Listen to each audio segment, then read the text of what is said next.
With the list getting smaller, Americans are closely analyzing Democratic presidential candidate Kamala Harris's top choices for her running mate. Fox 43's Robert Stover joins us now to break down which candidates political experts say have the best chance and what each could bring to the campaign. Robert. Yeah, Amy, that's right. Tomorrow, Vice President Kamala Harris is expected to kick off her 7-city Battleground State Tour from Philadelphia. Before then, Politico reports she will announce her vice presidential running mate. We know one of the top contenders is currently Pennsylvania Governor Josh Shapiro. We sat down with political science experts about which of the people on the shortlist could end up on the November ballot.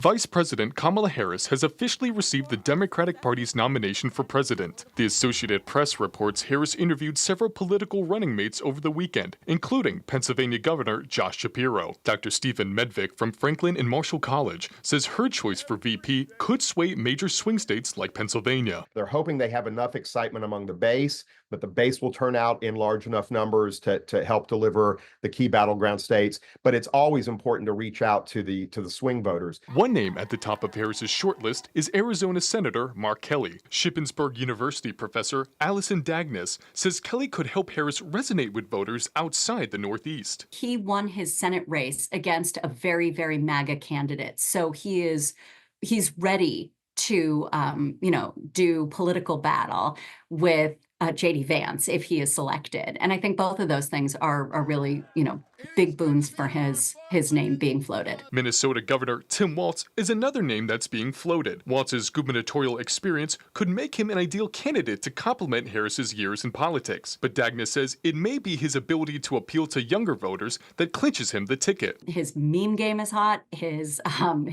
sort of low-key trolling is really good.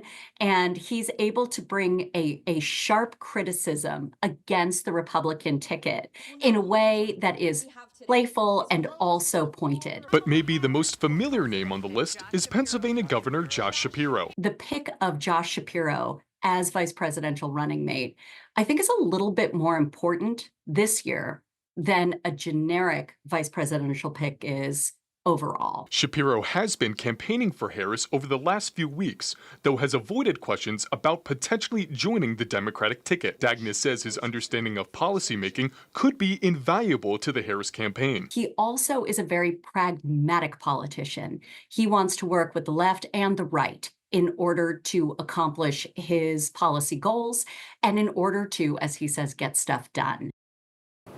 Now, Harris is expected to announce her pick for VP sometime tomorrow before her rally in Philadelphia. Once done in Philly, Harris will head to several other battleground states for campaign events, including Michigan, Wisconsin, and Nevada, to name a few. Amy? Yeah. Now, Robert, the event is in Philly tomorrow, as you said. If Shapiro is picked, how would that help deliver Pennsylvania? Amy, historically, a vice presidential pick doesn't guarantee the state from where the candidate is from.